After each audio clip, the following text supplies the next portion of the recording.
им кажа, че делото им в сегашно време на промени и търсения е повече от отговорно и достойно за уважение.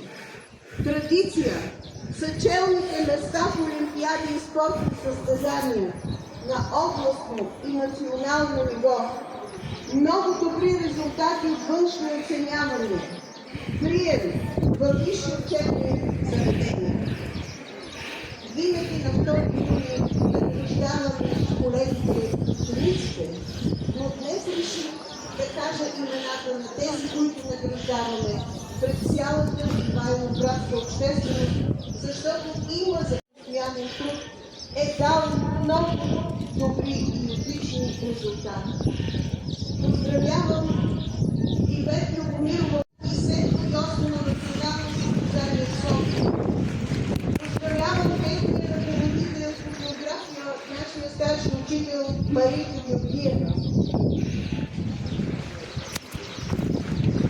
Майя Калинова Демерджиева от 6-ти клас заела първо място в Хасковска област по български език и литература и нейният учител Елена Карапейкова.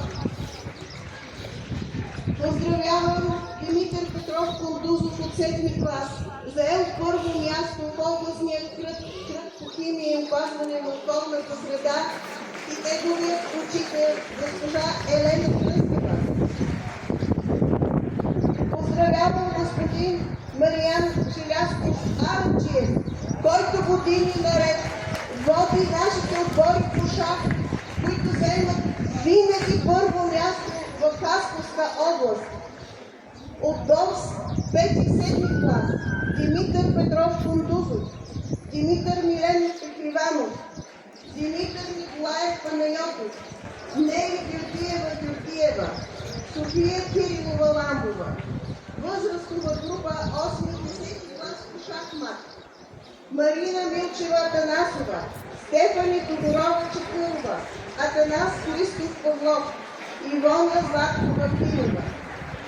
Поздравявам госпожа Милена Ангелова Печкова, която години наред извежда нашите ученици в състезанието Ключът на музика на национално състезание и учениците, които изключително добре и отлично се представят на челни места.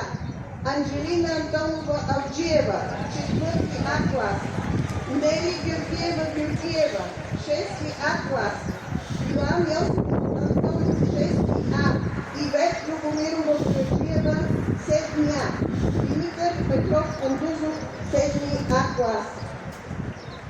Щом шефата ни град може да ражда, образова, възпитава такива деца, то нацията ни има достойно място в Европа и света.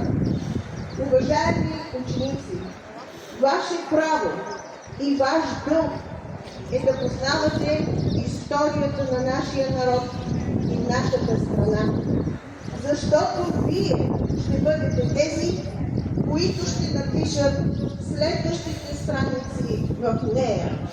Ще ви припомня думите на Стоян Михайловски: с книжовността да подновим съдбата си. Не забравяйте, че тя е част от съдбата на България. Скъпи зрелостници, за вас училищният живот се превръща в минало, което никога няма да се повтори. Но днес вие сте повече от богати. Притежавате силата на знанието и крилете на младостта. Обединете ги и успешно съграждайте устремено утрешния ден на България като достойни граждани. Нека запаха огъня на просветата и българщината, защото книжовността и просветата, градивността на културата са трайни характеристики в развитието на българина и неговият шанс в бъдеще. Да ни е честит празникът на светите братя Кирил и Методий, на българската азбука, просвета и култура и на славянската книжовност. Да пребъде българското училище. Гости на нашето тържество са кмета на заместник Белова, господин Кръстев, Бели Иванов, Бели Иванов и господин Стамболов, началник на полицията в Ивайловград. Видях господин Авджиев, който е председател на Обществения съвет, и той е скромен и не дойде отпред, и аз не го поканих. Но знаете, че разчитаме на една безкрайно голяма, широка обществена подкрепа в лицето на кмета, на града, на общината, на всички институции и, разбира се, много на родителите. Защото възпитанието е наш общ процес и дълг.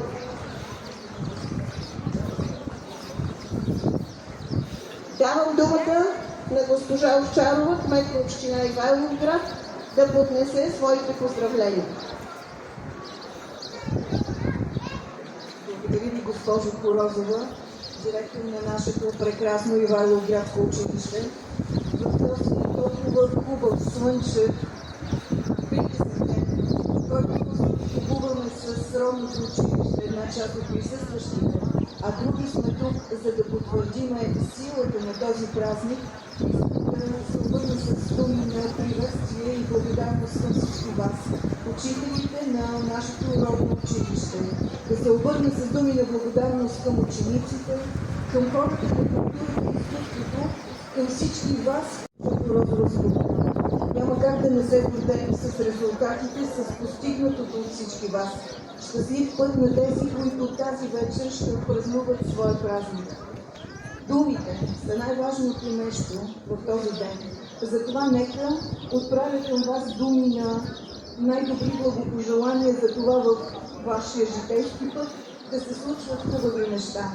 Заредете се с положителни емоции и винаги знайте родното място и родното училище, което ви обича и ще ви чака. Към най-малките, прекрасни, хубави ваканционни дни и не забравяйте да четете книжките, които имате. Щастлив празник, нека пребъде българското слово!